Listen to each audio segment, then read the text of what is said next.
Hello there, it's Beck from SewBe. I am hiding in my bedroom. I've had a shocker of a morning with kids and just stuff. Public holiday in Australia here today. It's feral weather out there. It is 42, but oppressive and just awful. Anyway, I'm inside in the aircon, hiding in my bedroom, as I said, and this is not going to be one of those type of bedroom videos. I instead have some vintage textiles with me, and I'm finding myself wanting to make another needlebook. Now, I don't know what on earth I'm going to use another needlebook for, but I don't know why I want to make one. I just really do. I'm loving it. I gathered up a couple of things that when I was tidying up the sewing room. So this beautiful old hanky with a crochet edge and, you know, a lot of age on it. This is a newer hanky, but also very sweet. I have a couple of little offcuts from, I think from other projects that I've shown on YouTube. They were in my fabric bin. This tiny little bit of, it's an old feed sack fabric, and I think, you know, the beauty of these projects are that you can use something this little in it. Not sure about this piece of lace, but I might put it on as a pocket even, or maybe a double pocket. That might be kind of cool. This tiny little offcut of fabric that this will be very sweet on, but you know, the green is lovely. It's a little bit of offcut that I found. Lovely, very fine doily, which I think is beautiful. This doily here, I hope the colors come up well on this video, because there's something about the blue that they've used with the pink and the green. I'm not so keen on the purples, but that just really appeals to me. And then also, this is a linen table, like a placemat. And I think I'm going to make this the outside of my book and then give it some weight, potentially with a bit of batting in there, or maybe just some wool, like not wool felted wool, which is what I tend to use. And then I popped up to the shop. Oh, and the other thing that I'm going to maybe use is some of this apron that I bought when I was in Orange with Otto. I just think that will be lovely in there too. I recently got this lovely seersucker fabric, and I'm going to use some of that, and I'm going to take the rest into the shop to put into some kits, or not the rest. I will always keep a little bit of any vintage fabric that I found. I have a tiny bit of like a vintage lace here. Some more beautiful vintage lace, which I think I'm going to use for the tie. Got lots of this for the kits. And I love the little drawn thread works here. So that might make it in there. I've got some felted wool, a little bit of a beautiful feed sack fabric. This is like a cotton voile. I actually really love the line on the edge of it with the dot, but it's, I don't know, it's just very beautiful, and I think maybe that will go in there. And then while I was at the shop as well, I picked up all these special little bits and pieces that I have, like they're from projects I've done. Like there's lovely bits that I put them into kits, but I'm going to use some of them in my needlebook. So that's what I'm working with, and I'm going to come back when I've done a little layout and show you what I'm thinking. I spent about half an hour or so playing around with pins and fabric, and this is what I've come up with. So I'm going to use that lace that I showed as the tie for it eventually. And then I've cut that placemat in half and just pinned a tiny little bit, a scrap of a blue and white kind of, it was a feed sack fabric, onto the top there. And around the rest of the border, I'll probably do a blanket stitch.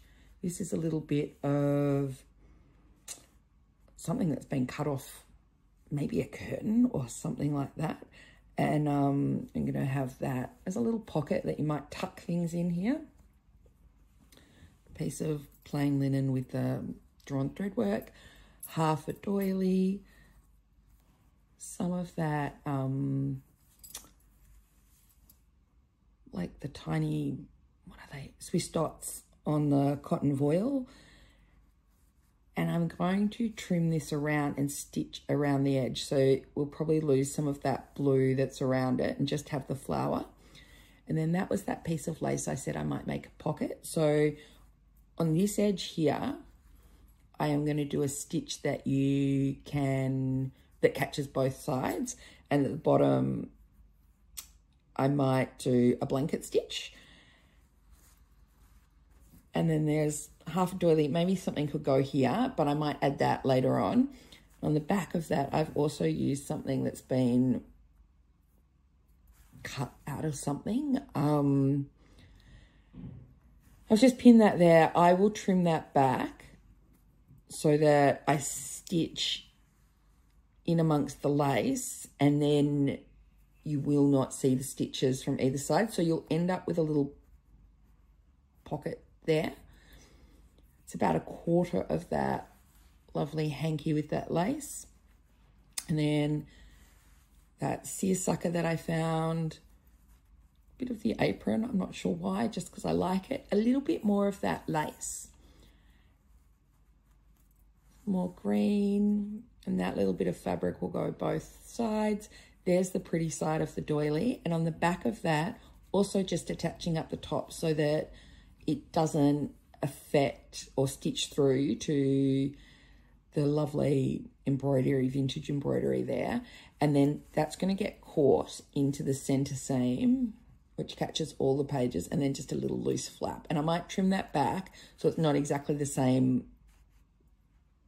width of that. The other side of that pocket, so on this side, I will trim that afterwards, but I'm not, well, I may trim it, I may like it like hanging over. I'm not adverse to either. A little bit of pink kind of drawn thread work there on very fine pink cotton linen. Another little flap. These are good for just like needles. And also like if you have lots of different types of needles for different things, like sometimes I put the thicker needles into something like that. Attached a tiny bit of cut off hanky in here. I found a little snip of this vintage fabric onto this bit of felted wool, the other side of the doily, and then we're at the back of the book. So the trick here is when I'm going to stitch what. So I'm going to stitch this bit down before I do the blanket stitch to the back of it, because I want those stitches to be hidden. So they'll show on the front, but they'll be hidden amongst my work over here. Sometimes that's like you're inevitably going to see the stitches, like you'll see them here, you'll see them onto the back, and I don't mind that. I plan it out a little bit, and I've just pulled that out of where I had it pinned. And then I'm going to do, so again, I'm going to need to think about when I do the stitching and what comes first. I am going to do a center seam about down here. So it's going to catch all of these pages that are only one-sided, like this green here is actually two-sided, but the seam will come through here, and I quite like when a little bit sticks over the side sometimes. So the center seam is not that line between the seersucker and the green, it's actually about here. So catch all of these things in, and once I've done that, then I can just finish off with some blanket stitch. So I will do all of that by hand.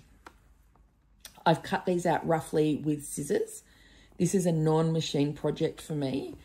And then I like it when it's together to have a little bit of weight to it.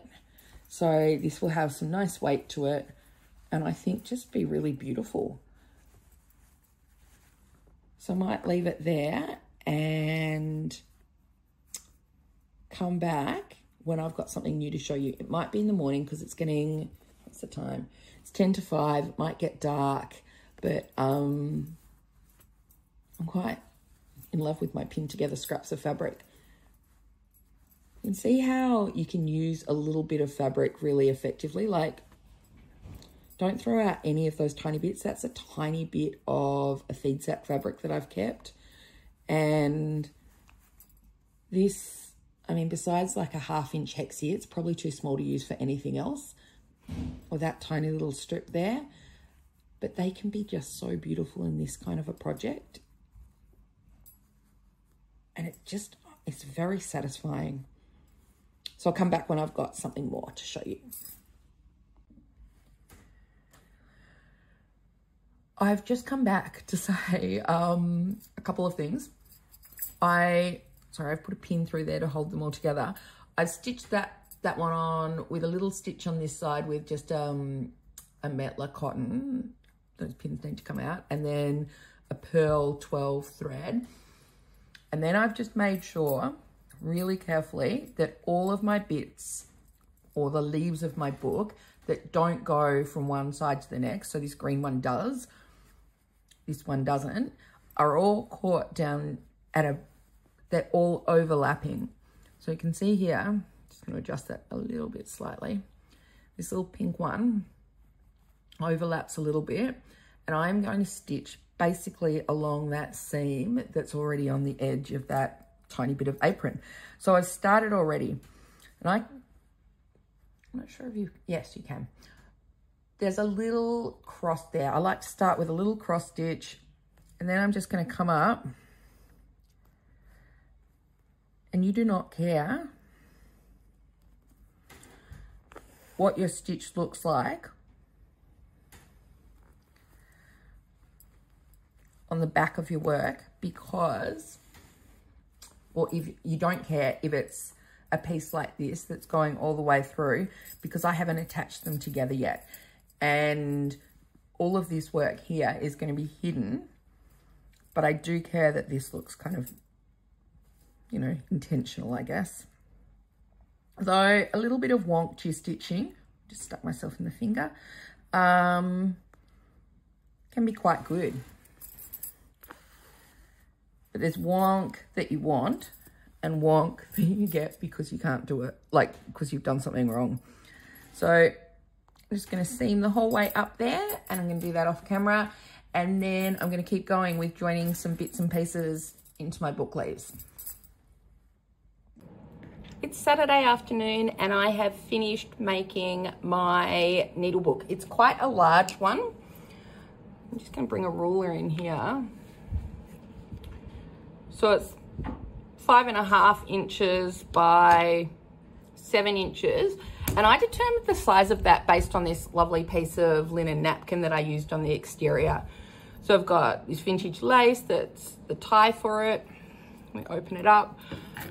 I've made use of fabrics that already had seams and things like that on them. And I've got a little pocket here that I could tuck something in.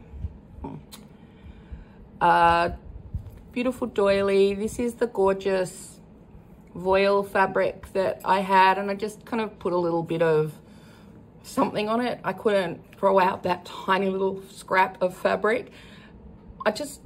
They're all useful in this kind of a project. So if you've got really lovely bits that you love, you can use them in something like this.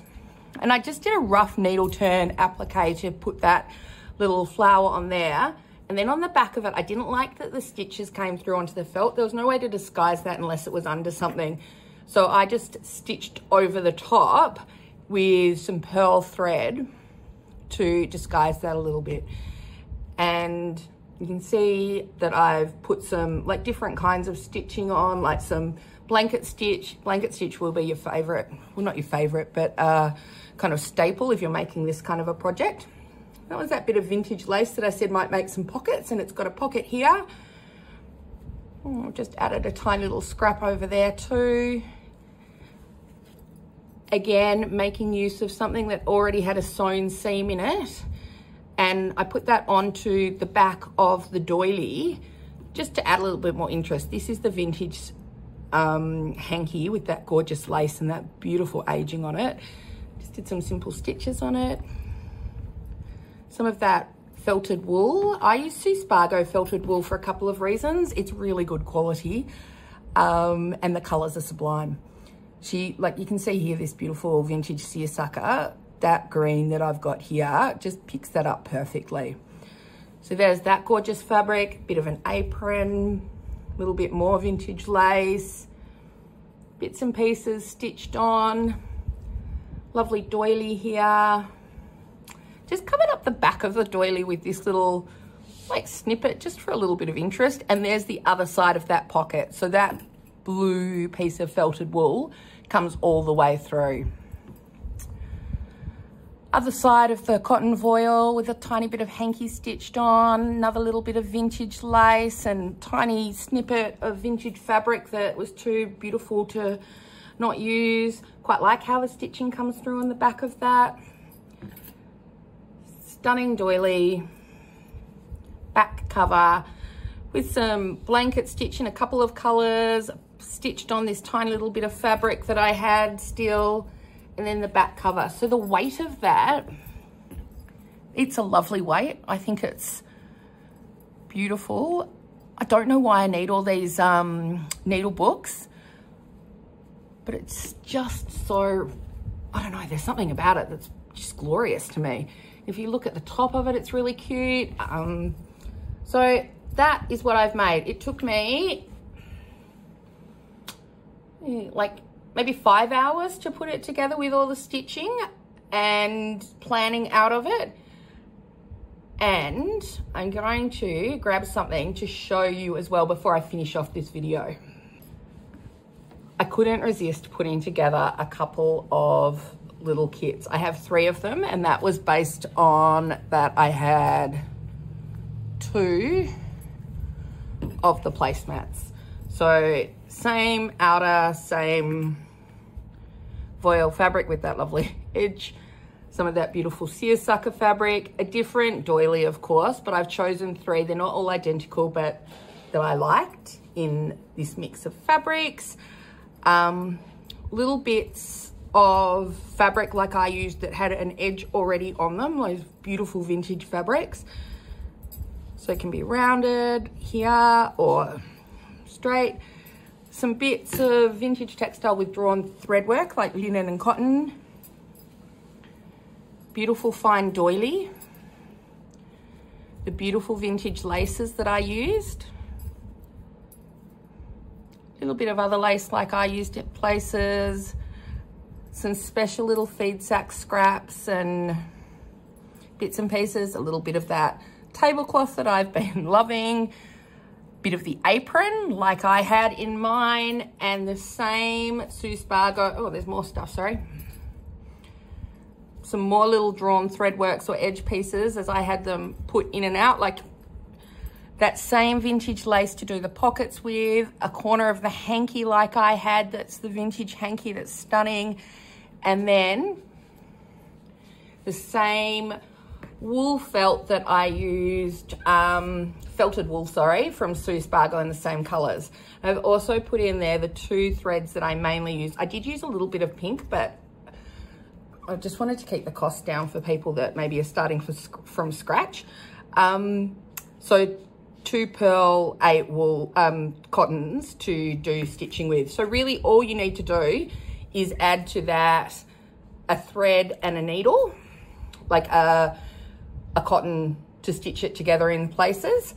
And I used a little bit of blanket stitch, I've used a straight stitch, and I've used needle turn applique, and I have a little video on how I do needle turn applique if you're interested in that. So if you're interested in making one of your own, I'm going to put these in my shop, which is sewbecurated.com. sewbecurated.com. Sorry, I forgot my own shop's name, and or website.